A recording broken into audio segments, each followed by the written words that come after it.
sayangnya kita lebih cenderung memakai mendefinisikan bencana itu dalam perspektif sosial. Oke. Ya, perilaku. Tidak sosial. Definisinya. Iya, oke. Contoh ya, misalnya gini.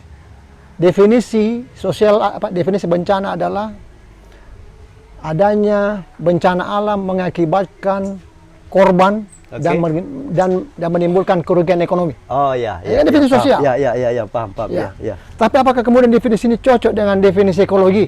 Tidak. Oke.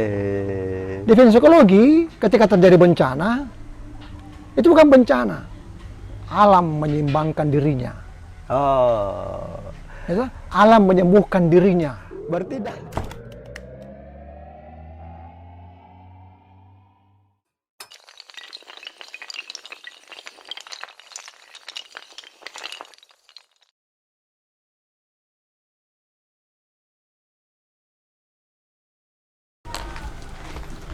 Assalamualaikum.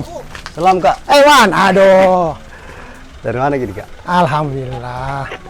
Duduk Ki. Iya. Namanya di? Iya. Dari Makassar Ki? Iya. Sehat Wan? Kita. Alhamdulillah. Iya. Ketemu jadi anak di Parepare. Anak siapa? Yang ada kemarin kan anak saya suruh ke rumah.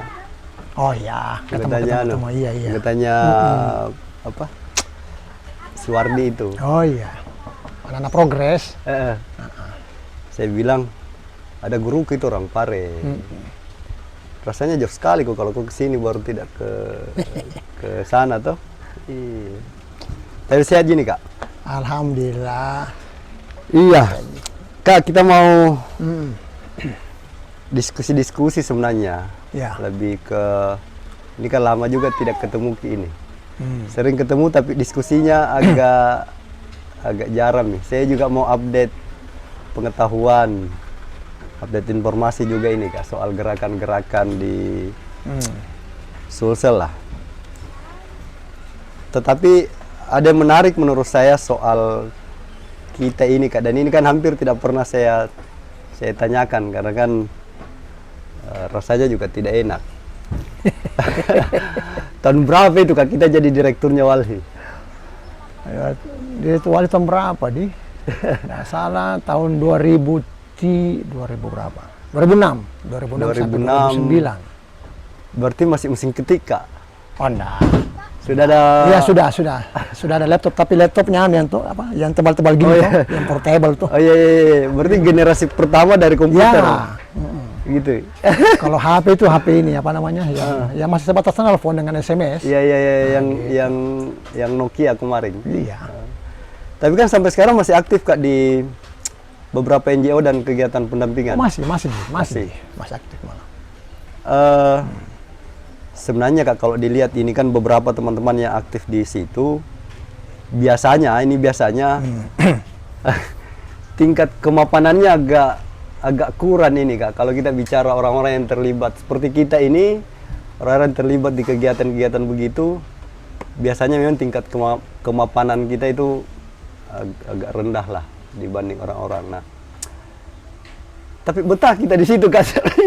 Tapi itu duluan ini. Kalau arti mapan sebenarnya apa? Mapan materi. Iya. Atau mapan pengetahuan? Mapan materi Kak. Saya bilang, kalau kau tanya tentang mapan materi, saya mau itu. Ya, mapan materi Kak. Mapan secara definisinya orang secara umum. Ya pengetahuan toh. Ya kalau pengetahuan saya tahu bahwa KOP ini bukan mapan lagi di pengetahuan, tapi sudah hatam di pengetahuan. Tapi kita bicara materi ini Kak. Saya kok bisa survive di situ Kak sebenarnya? Iya.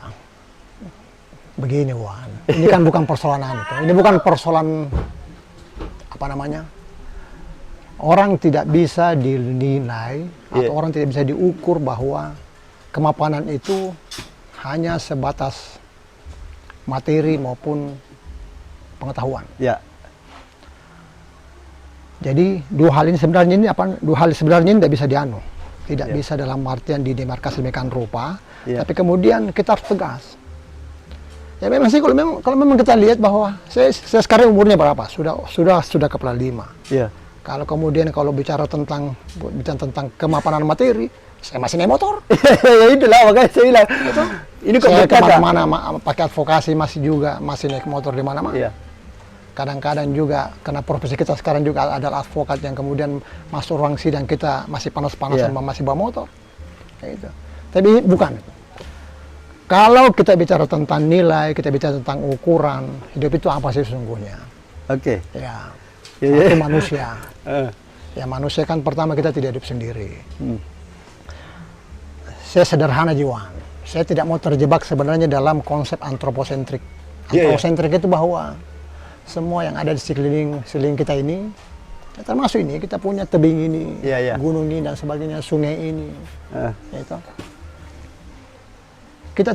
Saya tidak mau kemudian saya hanya memberikan secara egoisme, mendefinisikan mereka, ondawan. Ya. Itu antroposentrik. Ya, kemudian artinya semua dari saya. Itu egoisme. Ini kan penyakit manusia dari dulu. Tapi kemudian apakah kemudian kita merupakan bagian subjek atau objek? Tidak. Dia bukan objek, saya bukan subjek. Kalau saya menempatkan diri saya sebagai subjek, kemudian ini saya akan eksploitasi habis ini. Kalau kita subjek? Iya, kalau saya subjek. Itu doktrin antroposentrik. Saya tidak akan terjebak di situ. Bagi saya, subjek, objek tidak ada. Dia eksis, saya juga eksis. Berarti kita mau bilang yang membuat lingkungan kita rusak karena ada itu. Ada yang merasa subjek, ada yang merasa objek. Iya. Iya. Coba misalnya, ada tidak pertambangan tidak merusak? Pasti merusak, pasti eksploitatif. Ada tidak perkebunan yang kemudian yang katanya ramah dan sebagainya? Enggak ada. Karena cara itu pandang itu kosong. Iya, karena cara pandang itu. Iya. Tapi ada juga memang pertambangan yang arif, yang adil dan sebagainya, perspektifnya ekologi. Meskipun dia cenderung merusak, tapi di sisi lain sesungguhnya dia juga sebenarnya bisa meningkatkan ekonomi negara maupun ekonomi lokal. Itu boleh. Kenapa tidak? Iya. Saya juga tidak ingin terjebak dalam cara pandang klasik bahwa ya sudah, alam ini kan memang sudahlah, alam ini kan kemudian memang untuk dieksploitasi dan sebagainya. Tidak. Saya bukan tipikal yang kayak begitu. Iya. Berarti paling tidak pandangan itu hilang. Bagi kita tidak ada subjek objek. Ya, jadi ya bukan juga bukan juga persoalan heroisme, bukan. Bukan juga persoalan idealisme, bukan. Ini pun akal sehat, Ji. Iya. Berarti tidak ada lagi teori apa ya, kecuali teori akal sehat itu, Kak. Iya, akal sehat. Betul. Maksudnya kan gini, ya kita ini tidak sendiri. Kalau bicara tentang sejarah bumi, kita ini manusia generasi keberapa? Gunung ini, sungai ini nenek moyang kita. Dialah membentuk kita, kemudian kita hadir di sini. Iya. Secara karakter. Karakter boleh. Iya. Tapi kan gini, saya juga tidak mau terlibat dalam pemancingan bahwa saya berbuka dengan bahasa sastra, tidak. Iya. Saya juga, ya, pertama saya bukan sastrawan. Iya. Ya, saya bukan seorang budayawan. Tapi kemudian bahwa penyakit antroposentrik itu di antara kita itu ada. Tidak pemerintah, tidak pengusaha, tidak investasi asing. Ada, Wan. Ya, saya rasa bukan cuma saya. Iya. Saya tahu, Wan, kegelisahannya Iwan itu kan itu. Betul. Lawan kita itu sesungguhnya. Betul. Tapi berat ini, Kak, diskusinya. Kita minum kopi, Kak. Mau minum apa, Kak? Ya. Masih minum kopi? Adalah teh. Teh? Iya. Atau sirup begitu, Kak? Ya, teh lah. Oh, teh, oke. Saya bahaya juga ini kalau saya tidak minum kopi, Kak. Ibu, teh Kak Opi, nah? Teh kopi. Ibu ada, Wan? Iya. Sehat, Ibu? Sehat, ada. Ibu, dia bikin ini. Iya. Bikin teh. Saya mana cepat nih. sebenarnya Kak, saya ingat dulu, Kak, waktu pertama kita kesini advokasi Baraka kemarin. Ya. Saya ingat betul dulu kita pernah punya mimpi itu punya rumah. Waktu saya habis dari Uraso itu kan ada mereka punya tempat pertemuan dan pulang kan saya dikasih PR. Ya. Dulu kan kita mau bikin di rumahnya, lokasinya Denapa. Oh, depan itu. Iya kan sempat bagi survei toh. Slash juga sudah jadi. Oke, nanti kita biar ke ini. Sampai kemarin kita bikin yang kepiting itu toh. Oh iya. Nah, kan dari situ kita mau bikin rumah. Itu kan tidak jadi-jadi, Kak. Nah, sampai pada akhirnya saya masuk di sini, berkegiatan di sini, lama di sini.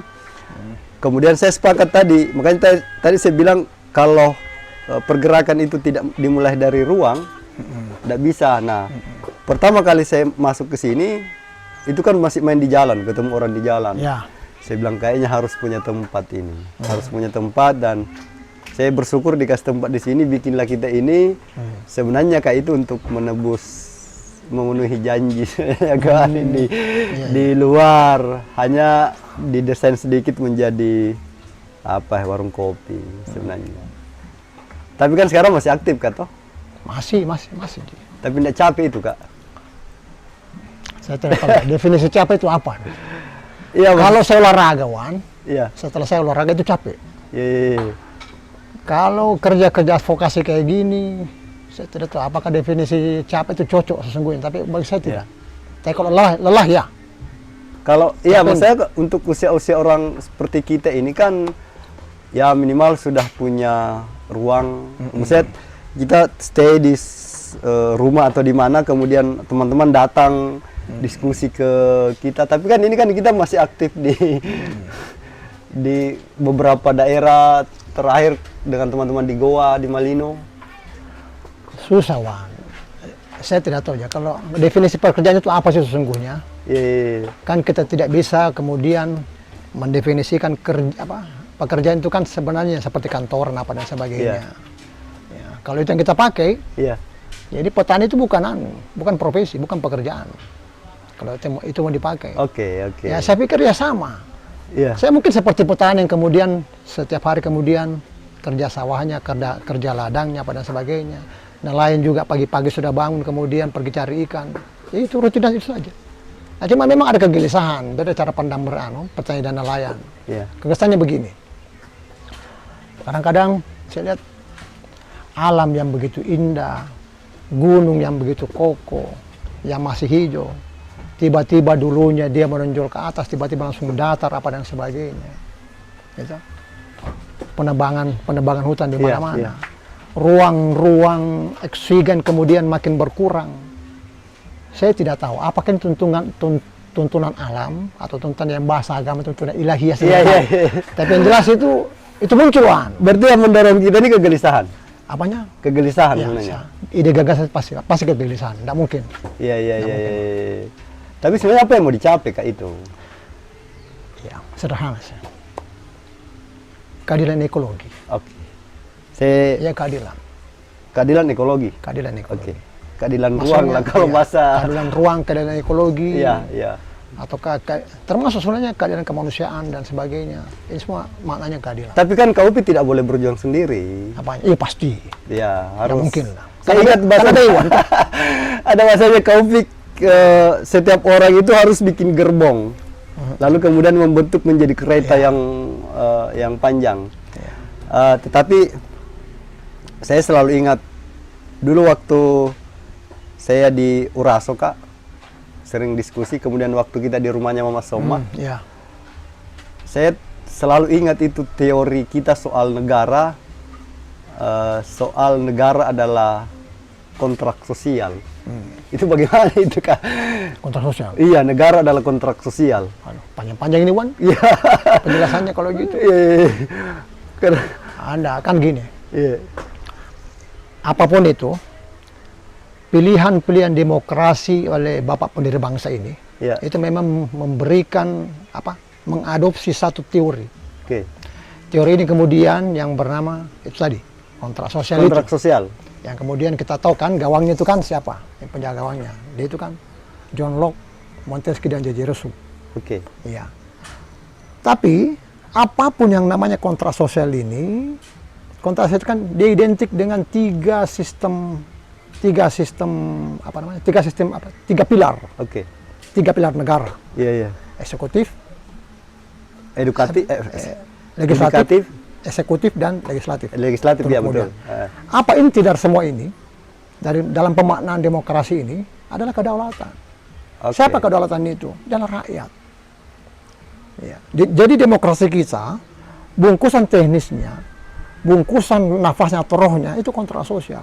Jadi antara negara negara dengan warganya itu hubungan kontrak sosial. Berarti negara tidak bicara aturan, Kak? Apanya? Berarti negara tidak bicara Justru aturan? negara membuat aturan yang merupakan delegasi kita lewat legislatif membuat aturan untuk mengatur masyarakat kita. Yang ini kan begini. Yang terjadi sekarang adalah kita adalah negara kontrak sosial. Justru yang terbangun adalah negara memisahkan diri dari rakyatnya. Makanya yang kemudian adalah ada semacam ada semacam penguasaan hukum yang kemudian hukumnya ada di negara, hukumnya tidak ada di hukumnya tidak ada di rakyat.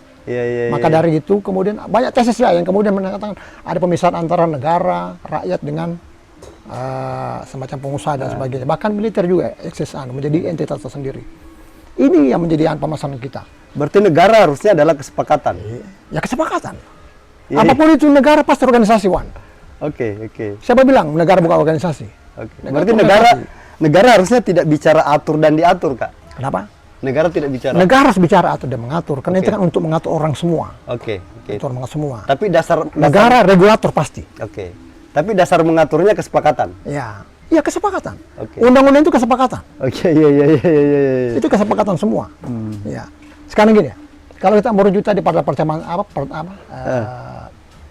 pertanyaan pertama tadi, apa hubungannya sih dengan yang namanya sumber daya alam ini dan lingkungan ini? Ya karena gitu. Karena negara ini kan cenderung menguasai semuanya. Kemudian sedikit ada oligarki, di situ. Hanya mereka yang kuasai, Wan. Mereka yang kuasai. Kemudian karena yang saya katakan mereka memisahkan diri dari rakyatnya berdiri sendiri. Artinya apa? Rakyat kemudian menjadi bumerang atas aturannya sendiri atau undang-undangnya yang dibuat sendiri. Ini yang bermasalah di mana kayak ini? Kontrak sosialnya atau pelaksana kontrak sosialnya? Pelaksananya. Pelaksananya. Berarti realitanya itu tidak terjadi? Ya, apanya? Realita kontrak sosialnya tidak terjadi? Tidak terjadi. Nah sekarang apakah perjuangannya, misalnya kayak kita nih, kalau kita bicara soal bagaimana realita kontrak sosial hari ini itu bisa berjalan, apakah sekarang ini perjuangan secara politis sudah harus dilakukan oleh seorang KOP atau seorang Iwan Dento misalnya? Ya jangan saya lah. Banyak yang lain. Tapi banyak yang lain. Maksud saya apa gitu? Sektor teman-teman yang bekerja sektor tani, sektor nelayan, buruh, miskin kota, ya banyak lah. Saya pikir banyak tokoh-tokoh yang lain kan banyak, teman-teman yang lain kan banyak. Tapi ranah itu sudah harus dimasuki. Ya, tapi kalau damat yang bekerja sendiri, ya tidak mungkin. Iya, tidak mungkin. Karena apapun itu, gini, kita ini kan sebenarnya, Wan, kita ini kan bukan pemberontak. Kita ini kemudian menerima Pancasila menjadi asas dan ruh kehidupan berbangsa dan bernegara kita. Tapi kemudian ruh ini yang kemudian tidak jalan. Ya kalau mau jujur sebenarnya kita ini orang baik-baik yang kemudian tahu masalah, tahu teorinya, tahu prakteknya, kemudian sudah ada yang salah dalam negara kita. Kayak gitu. Jadi kita itu bukan pemberontak. Adapun misalnya kalau Iwan, saya misalnya kadang turun jalan misalnya dan sebagainya, apa itu alternatif? Atau pembangkang? Bukan. Itu bukan pembangkang sipil. Tapi asumsinya begitu, Kak. Ya itulah. Kadang-kadang mereka juga kan aneh-aneh juga toh. Karena jadi orang-orang seperti kita ini kayak apa ya? Itu tadi dianggap pemberontak, dianggap ini. Padahal saya sepakat bahwa menurut kita orang-orang seperti kita ini sesungguhnya adalah orang-orang yang tahu, orang-orang yang paham bahwa sesuatu itu harusnya berjalan seperti ini. Nah, saya kembali ke itu tadi, Kak. Apakah misalnya kita ini, atau misalnya kalau tidak mau disebut KUP, misalnya kaum petani, buruh misalnya, apakah sudah harus masuk ke ranah-ranah perjuangan politis? Gini, Wan. Kalau kerja politik itu kita ini kerja-kerja politik loh. Oh gitu ya. Siapa yang katakan bukan kerja-kerja politik? Tapi kan secara teoretik ya, kita kan premnya kan dua. Kerja-kerja kita membukunya sebenarnya adalah bahasa advokasi. Advokasi kan ada dua ya. Litigasi dan non-litigasi. Litigasi yang formal. Nah, yang non-formal ini atau kan non-litigasi ini, itu kan kerja-kerja politik. Berarti kita sudah mengerjakan itu? Iya. Tapi tidak masuk turun jalan itu adalah gerakan politik, Pan. Iya. Tapi kan kita tidak masuk di sistemnya. Kenapa? Tidak masuk di sistemnya. Oh tidak. Ya janganlah. Tapi itu disebut kerja-kerja kalau politik. Saya Saya tidak tahu dan teman-teman yang lain. Iya. Kalau saya selama ini belum masuk sistem. Oke. Ya. Tapi kemudian sistem yang lain yang sanggap itu, ya tanda petik lah. Sistem yang kita lawan itu, kalau mereka dalam artian membuka ruang untuk memberikan saran, kami berikan. Oke. Iya. Tapi masih bisa nggak kira-kira dirubah itu Kak, sistem yang berjalan? Kenapa? Masih bisa dirubah? Sistemnya sudah bagus, Wan. Oke. Maksudnya lumayan lah sistemnya. Iya. Undang-undang kita ini kan banyak produk-produk yang juga kemudian produk reformasi ya. Iya. Bagus, Wan. Bagus sekali. Apanya yang bermasalah Kak? Iya. Yang pelaksananya memang. Ini yang susah Kak. Ya pelaksana memang. Karena kan pelaksananya itu rata-rata orang punya Iya. punya sekolah. Iya. Jadi berat juga Kak kalau. Nah, Kak ini kan apa ya? Saya pertama kali terlibat dulu saya kan aktif hanya sebagai penggiat alam lah, pencinta alam Ya. Kak toh.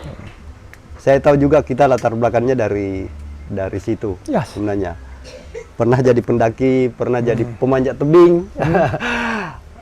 Saya juga begitu. Tetapi saya dari awal bergerak itu sudah ketemu kita. Ya.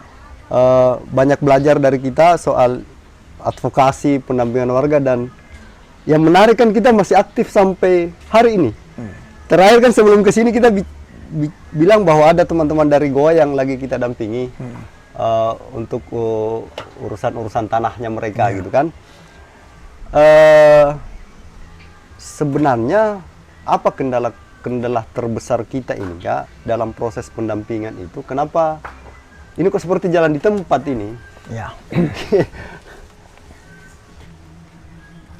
Ada susah Wan pertanyaan itu. Iya Tapi tidak apa-apa ya kan, Pak. Kita coba ini kan diskusi toh. Iya. Kita coba urut dari awal lagi. Iya. Jadi gini. Akhir-akhir ini ya, sekitar 2 tahun terakhir. Oke. Saya juga sebenarnya mengalami kegelisahan. Oke. Ya kegelisahan dalam gerakan sosial. Iya. Bukan hanya dalam tataran kegiatan juga, tapi Iya. juga tataran kelas-kelas yang kita dampingi seperti tani, nelayan, Oke. buruh, dan sebagainya. Ini kan mengalami semacam stagnasi yang kemudian hampir tidak ada ruang atau celah, kemudian kita akan mendiskusikannya bagaimana menemukan formula yang terbaru. Oke. Nah, coba lihat, mahasiswa demo, teriak-teriak tentang kapitalisme, anti kapitalisme dan sebagainya. Saya bilang, kau tahu enggak sekarang kapitalisme apa? Iya. Jangan-jangan kapitalisme itu yang kau banggakan, yang kau lawan selama ini, pemahamanmu tentang kapitalisme abad 18-19. Bukan. Iya. Lalu saya bilang lewat, bos, kalau itu mau dipakai. Tidak bisa lagi. Tidak ada suatu produk peradaban yang tidak berubah. Oke. Itu dialektika. Itu dialektika peradaban. Semua berubah, tidak berubah. Ya. Iya. Dalam proses ideologi pun berubah. Oke. Jangankan eranya kami. Era sebelumnya, taruhlah misalnya sekitar yang terdekat lah, euforia 98 ya. Oke. Ya, reformasi kemarin. Ya. Itu kan pembacaan dengan era sekarang itu kan sangat berbeda. Ya. Juga sangat berbeda dengan kondisi ideologi tahun 30-an misalnya. Oke. Sangat berbeda. Tahun 40-an. Heeh. Sangat berbeda. Kemudian tahun 70-80-an sangat berbeda. Ya. Maksudnya kan gini ya, kalau kita kemudian sedikit mundur tadi apa saya katakannya. Saya kan kadang saya bilang sama anak-anak mahasiswa ini dengan anak-anak juga, anak-anak yang harus diskusi. Iya, betul. Harus diskusi, tapi kadang-kadang malas belajar. Tapi tidak apa-apa. Iya. Kita diskusi lah, saya bilang. Kalian tahu enggak kalian? Kapitalisme yang kalian lawan di jalanan itu beda dengan yang ada sekarang. Oke. Kalian bisa mengotakkan itu. Iya. Bingung dia, Wan. Berarti tidak ada pemetaan. Gimana Bang? Nah itulah kalian saya bilang. Nah itu kau semua tidak tahu. Kadang-kadang saya bilang sok ngomong kapitalisme tapi kemudian ini enggak begitu saya bilang. Jangankan mahasiswa. Iya. Teman-teman aktivis buruh pun. Iya. Saya minta maaf ini. Iya. Bukan cuma aktivis tani, aktivis nelayan, miskin kota. Iya. Juga buntu terhadap pemahaman itu. Maksudnya gini ya. Coba kita lihat. Iya. Doktrin yang kita pakai dalam hal metodologi, baik strategis maupun taktis, yang kita pakai sekarang ini, yang kemudian, tahu tidak, itu produk abad berapa? Itu produk abad 18. Aish.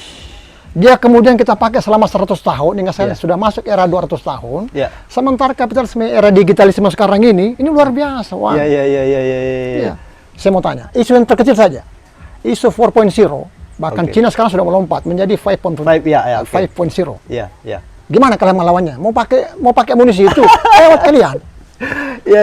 Kan bisa. Berarti yang kurang sekarang ini adalah pemetaannya. Iya.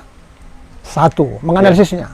Oke. Nah, termasuk tadi kan saya juga bilang bahwa ya kita juga sebenarnya tidak meneliti perkembangan kapitalisme ini. Iya. Coba contoh ya, 4.0 dan 5.0 misalnya. Antara Amerika dengan ini. Nah sekarang, kita sebagai selama ini pendamping tani, Iya. pengen buruh, kemudian bagaimana mentransformasi pengetahuan tersebut kepada tataran dampingan kita. Terutama basis produksi ini, nelayan, buruh, tani, dan sebagainya. Oke. Bagaimana caranya? Untuk melawan mereka. Iya, iya. Sekarang, coba lihat. Kapitalisme sekarang ini, bagaimana caranya kalian mau melawan yang namanya sistem uang sekarang yang ada? Oke. Uang sekarang, Pak, saya bilang itu Iya. di mana-mana, bukan lagi uang. Iya. Iya. Di HP kita sudah uang. Oke. Iya, Iya. betul. Kita masuk di pusat perbelanjaan, kemudian coba Kartu. tanya. Begitu ya, pasti ditanya. Ada kartunya. Iya. Kartu itu apa? Iya. Itu duit, Wan. Uan, iya betul. Itu duit. Iya. Itu, bahkan di negara maju, itu orang belanja misalnya itu hanya lewat HP.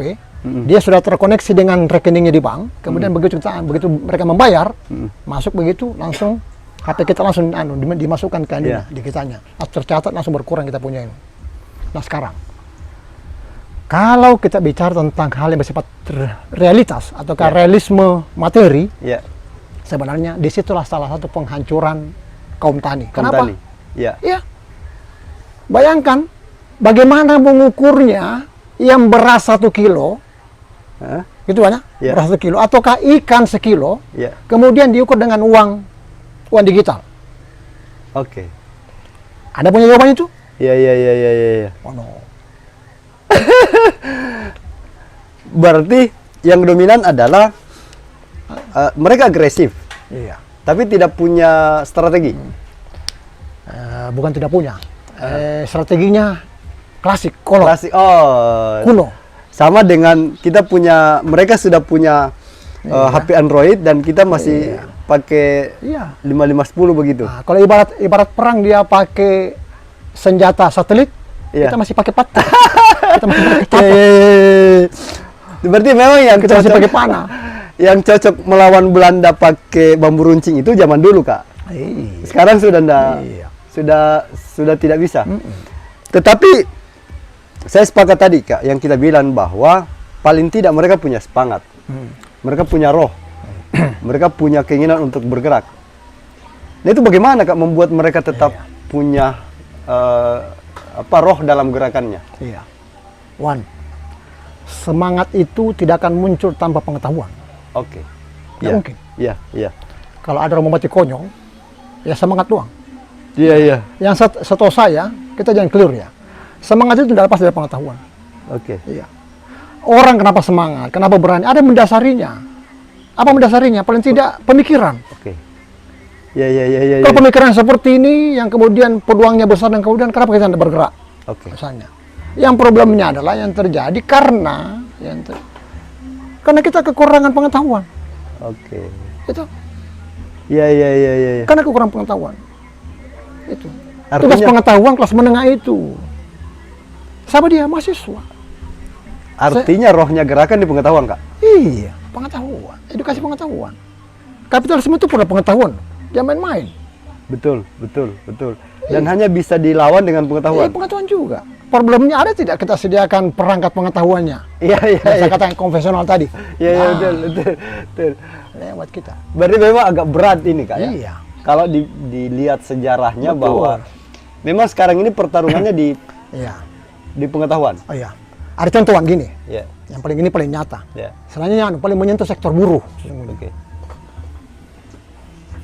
Ya, sebenarnya mahasiswa juga karena Iya. mereka kan calon buruh toh. Iya. Contoh, era digitalisme dan era 4.0 ini.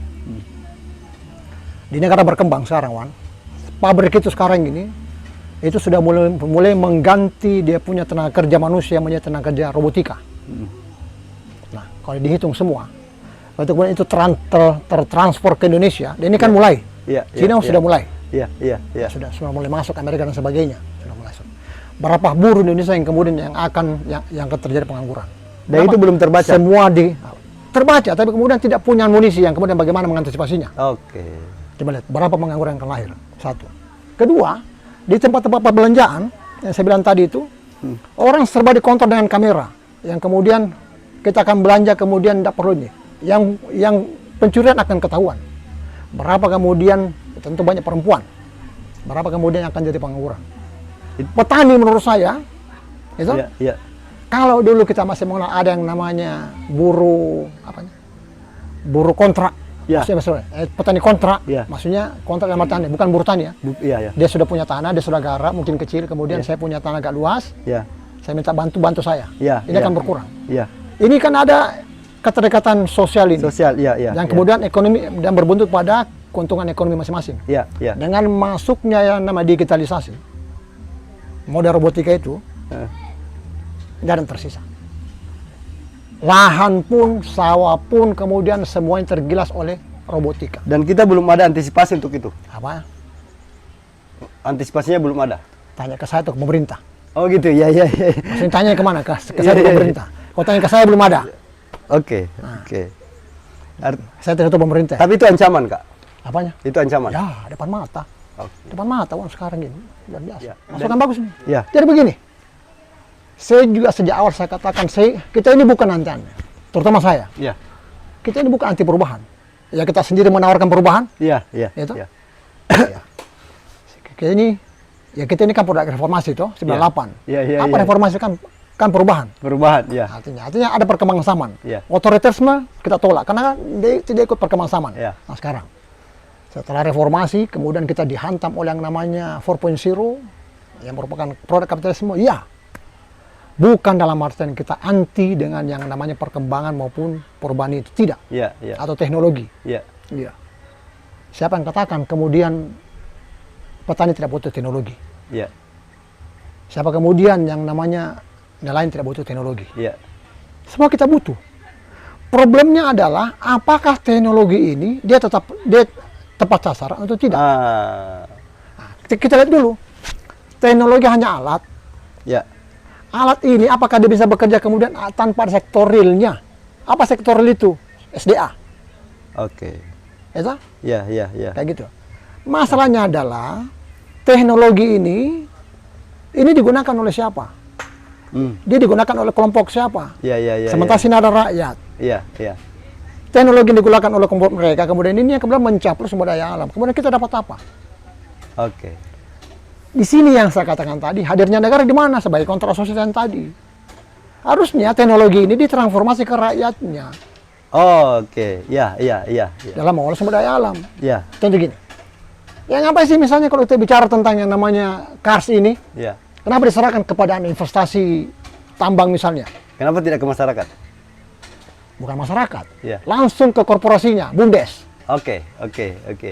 Berarti kita bicara strategi, Kak?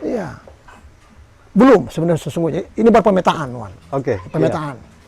Jadi saya bilang gini, saya bilang coba jelaskan carikan saya formula baru tentang baik literasi maupun hal dan sifat diskusi, meskipun dalam tataran wacana saja.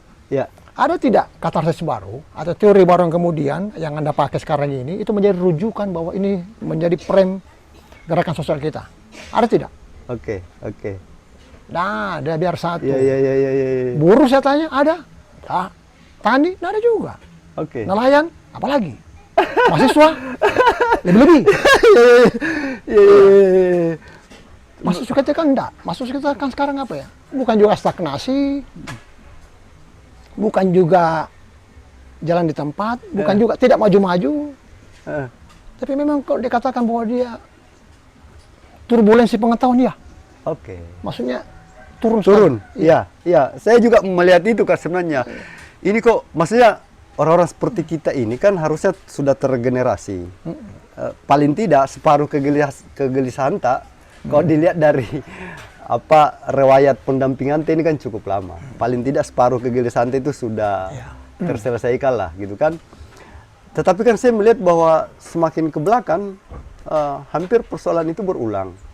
Dan kita seperti, saya melihatnya kita seperti di situ-situ saja sebenarnya. Nah, Anda tahu ya apakah ini kita bicara strategi atau bicara mental orang-orang yang bergerak sekarang atau itu di mananya itu Kak? Ya sebenarnya kalau tataran kita ya, kalau isunya tetap sama masih dulu. Masih sama? Masih, wah. Berarti strateginya? Iya. Strategi pasti. Oke. Ya saya bilang tadi itu. Ya. Karena kita ada kebuntuan teori ideologi. Nah sekarang strategi advokasi paling efektif menurut kita untuk zaman kita hari ini dengan kondisi anak-anak muda kita apa? Itu yang saya bilang tadi, saya sebenarnya belum menemukan satu katarsis baru, belum menemukan chaos baru, pengetahuan-pengetahuan kemudian dibungkus menjadi Sebuah suatu gerakan. teori yang patri, belum. Oke, Saya juga mengalami kebuntuan. Iya. Saya banyak diskusi dengan teman-teman akademisi, Iya. teman akademisi yang ya, yang praktisi. Iya. Mereka juga kebingungan sesungguhnya. Berarti cara yang kita Bingung. pakai hari ini mulai tidak efektif Kak? Kalau saya mau vonis, ya, Termasuk kegiatan aksi jalanan itu? enggak. Artinya cuma efek. Oh efek. Itu varian-varian gerakan. Oh itu hanya varian? Ya, kita masih butuhkan. Oke. Kita masih oke. butuhkan, gitu. Untuk mendorong Ya. ini? Tapi problemnya membangun strategi itu kan Iya. susah. Susah dalam artian kenapa kita tidak punya formula. Iya. Ada gulanya nih Bu? Nah itu Pak, maksudnya. Iya. Saya tidak tahu. Saya ini sebenarnya Iwan ini kan lebih gelisah dari saya sesungguhnya. Iya Kak, karena kan saya tiap hari lihat ini. saya apa ya? Saya biasa bilang ke teman-teman bahwa saya mengikuti perkembangan Ramang-Ramang itu detik per detiknya. Jadi apa yang terjadi hari ini itu bisa jadi berpengaruh pada tidur saya malamnya. Ya. Karena saya berada di sini. Tetapi itu tadi Kak, saya tidak bisa kehilangan support dari teman-teman di luar. Jadi dulu itu saya selalu mengumpamakan begini Kak, waktu kita masih aktif di sini. Saya bilang saya ini kan sebenarnya ditumbalkan oleh teman-teman. Ya, saya tahu betul bahwa saya ditumbalkan. Jadi ibarat tentara ini Kak. Dulu kan kita melatih satu kompi ini. Ya. Dan saya tahu ini strateginya kita kemarin sebenarnya Kak. Saya tahu bahwa ini strateginya KUP ini. Jadi kita melatih satu kompi, kemudian ditarik ini satu orang nih, sudah simpang ini. Jadi ketika saya mau keluar, tuh datang si A. Sudah tidak usah keluar, kamu butuh apa? Saya habis miku. Oh ini ada mie, kau tinggal di situ saya. Mau keluar lagi, kamu keluar apa? Habis rokokku. Sudah ini ada rokok. Oh tinggal saya di situ. Nah itu yang terjadi hari ini, tetapi apa ya? Ibarat besi Kak, itu yang membuat saya, kalau saya menganggap itu yang membuat saya jadi hari ini, bahwa pada akhirnya saya belajar bahwa ya saya memang ditumbalkan, tetapi teman-teman menginginkan sesuatu dari saya, sehingga akhirnya saya putuskan untuk oke, saya stay di sini di ruang ini, tidak perlu ke luar. Ya. Sekarang tinggal bagaimana kita berbagi dengan teman-teman. Iya. Yang terakhir ini Kak, saya mau tanya begini, Ya. substansi apa ya? Kalau saya mau bilang perjuangan atau substansi gerakan kita itu kan adalah keadilan ekologis Ya. atau ruang hidup bagi masyarakat. Seberapa penting sebenarnya itu Kak? Ya. Gini Wan, kembali yang tadi yang pertama ya. Jadi gini, tidak ada perjuangan tanpa pengorbanan. Oke. Kalau tadi biasakan tumbal, it's Iya. okay. Oke. Iya. Iya. Saya rasa kita ini semua sebenarnya tumbal dari sebuah peradaban yang salah. Iya. Iya.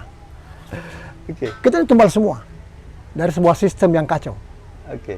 Nah, kalau mengarah pada apa sih sesungguhnya yang kita mau raih dalam upaya penegakan keadaan ekologi ini? Ya satu, keadaan ekologi itu sangat menentukan untuk keadilan sosial Oke. dan keadilan kemanusiaan.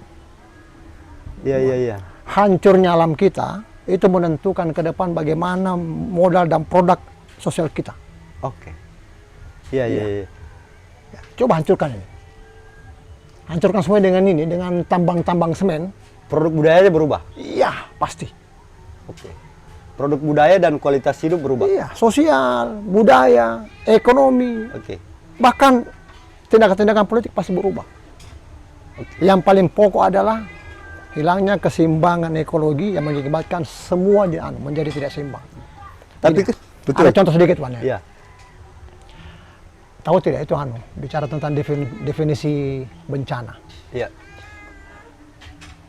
Yang sialnya kita, jangan pakai sial. Yang sayangnya kita, Iya. kasar dudi kalau bahasa sial. Sayangnya kita lebih cenderung memakai mendefinisikan bencana itu dalam perspektif sosial. Oke. Ya, tak? Perilaku. Tidak sosial. Definisinya. Iya, oke. Contoh ya, misalnya gini. Definisi sosial, definisi bencana adalah adanya bencana alam mengakibatkan korban dan menimbulkan kerugian ekonomi. Oh iya. Ya, definisi sosial. Iya, paham. Ya. Ya. Tapi apakah kemudian definisi ini cocok dengan definisi ekologi? Tidak. Oke. Definisi ekologi ketika terjadi bencana itu bukan bencana. Alam menyeimbangkan dirinya. Oh. Ya, alam menyembuhkan dirinya. Berarti ini menarik jadi Kak.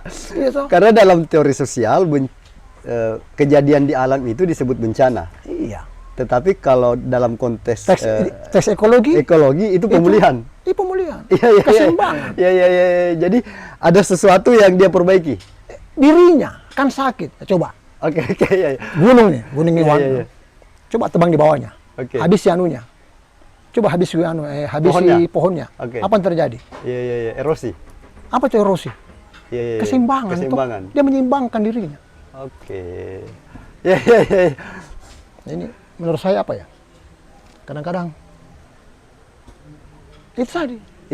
Itu yang membuat keadilan ekologi itu menjadi sangat penting. Iya. Ya makanya keadilan ekologi ini sebenarnya dia definisinya tidak bisa tunggal. Apa sama tentang bencana, tentang tadi, Iya. maksudnya tentang keadilan ekologi itu tidak bisa tunggal. Oke. Iya. Iya. Tidak bisa tunggal. Harus semua perspektif harus dilihat. Iya. Banjir apa sih sesungguhnya? Oke. Itu. Tsunami apa sih sesungguhnya? Iya. Erosi apa sih? Longsor itu apa sih? Berarti ini yang harus dilakukan sekarang adalah perbaikan ekologi. Ya. Perbaikan ekologinya. Iya. Aduh. Berat bekerjamu, Wan.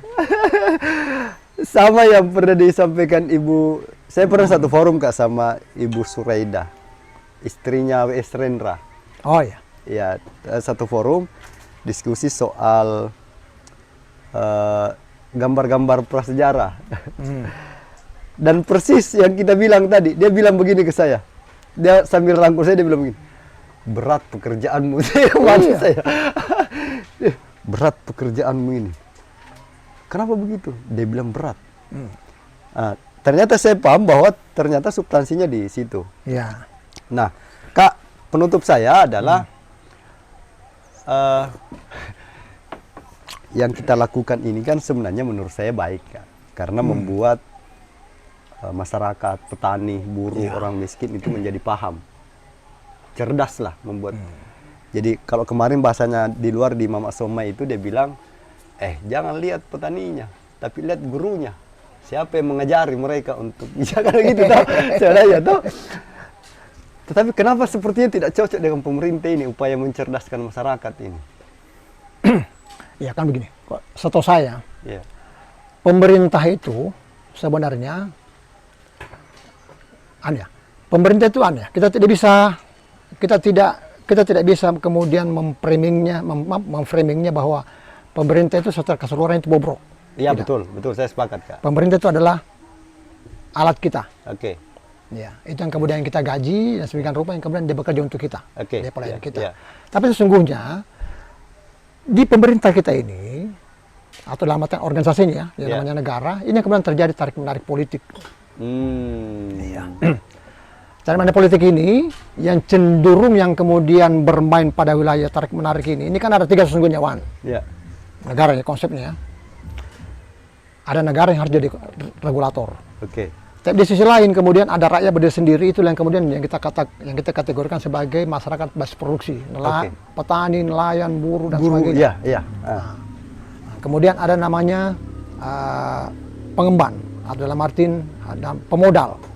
Nah ini sebenarnya pemerintah kita cukup baik, ada beberapa yang baik. Tapi kemudian intervensi ke sini muncul istilah oligarki itu, muncullah kemudian yang namanya konspirasi dalam pemerintahan apa dan sebagainya. Nah, kemudian posisi alam di mana? Akhirnya, tanpa kita sadar, alat pemerintah kita, bukan undang-undang, bukan aturan ya, alat itu yang kemudian, alat pemerintah kita, yang kemudian itu membangun demarkasi antara rakyatnya dengan ininya. Yang saya katakan tadi, makna kedaulatan itu hilang di situ. Karena intervensi itu, Kak? Kenapa muncul oligarki? Ya, kadang-kadang ini pemodalin dengan ini sesungguhnya.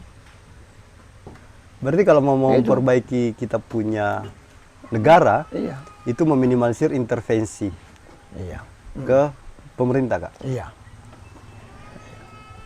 Saya sepakat, Kak, bahwa yang kita usahakan bersama, kita upayakan bersama adalah sebuah konsep keadilan ekologi, keadilan ruang, dan saya sebenarnya berharap, Kak, bahwa orang-orang seperti kita ini, orang-orang seperti saya ini tidak bisa support atau tidak bisa menyampaikan apa-apa ke orang-orang seperti Kak Upi. Selain berharap sebenarnya orang-orang seperti kita ini tetap sehat, supaya kita tetap bergerak, bertemu dengan banyak orang dan paling tidak mengedukasi teman-teman di beberapa wilayah. Kak, saya terima kasih banyak mau singgah di rumah kedua. Saya mau bilang bahwa paling tidak saya mau kasih lihat ke kita bahwa janjiku soal rumah belajar, rumah berkumpul di luar itu, biar saya bayar di sini, kita sudah punya ruang berkumpul, tempat ngopi, ada perpustakaan persis yang kita cita-citakan kemarin 2009-2010. Kita harus punya ruang, punya tempat, dan biar saya bayar di sini, Kak. Ini tempat yang menurut saya kapanpun kita mau mampir, setiap kita melintas, kita welcome, karena juga dorongannya kan dari situ. Sedikit, Bang, terakhir ya. Iya. Dulu ingat kenapa kalau kita melakukan kita membentuk sebuah organisasi, kemudian kita melakukan gerakan sosial dan sebagainya. Kenapa kemudian yang pertama adalah infrastruktur dulu, tempat dulu. Biasa, kita kembali ke nenek moyang. Dalam sini kan ada anuan. Gua. Ada gua kan? Betul. Gua prasejarah. Iya, betul. Tahu tidak? Perkembangan nenek moyang kita, yang kita sebut sapien itu, bisa menjadi seperti sekarang ini karena mereka menemukan rumah. Nah, ini gambar-gambar yang di sini, ini ibarat gambar-gambar yang dari darah, yang seperti dalam ini. Gitu. Energi gagasan itu yang kemudian dia bergema dalam goa, yang kemudian menjadi starting point bagaimana kemudian manusia berkembang menjadi berperadaban. Sepakat. Makanya bikin rumah dulu. Betul. Rumah kedua ini luar biasa, Pak. Tempat ide, meningkatkan ide dan gagasan. Tapi satu, semoga bisa dipertahankan. Siap. Itu berat, Kak. Itu berat, tapi bukan tidak mungkin. Itu berat. Makanya kenapa kemudian teman-teman banyak diundang ke sini, diharapkan mampir supaya rumah kedua ini tetap ada. Rumah kedua ini tetap ada. Saya sepakat bahwa pesan kita ke teman-teman di luar sana untuk memulai sebuah gerakan, punya rumah dulu. Punya ruang dulu minimal semurah meriah. Betul. Thank you, Kak. Makasih banyak. Oke, Bang. Thank you, Bang. Sehat, Bang. Kita minum teh dulu, Kak.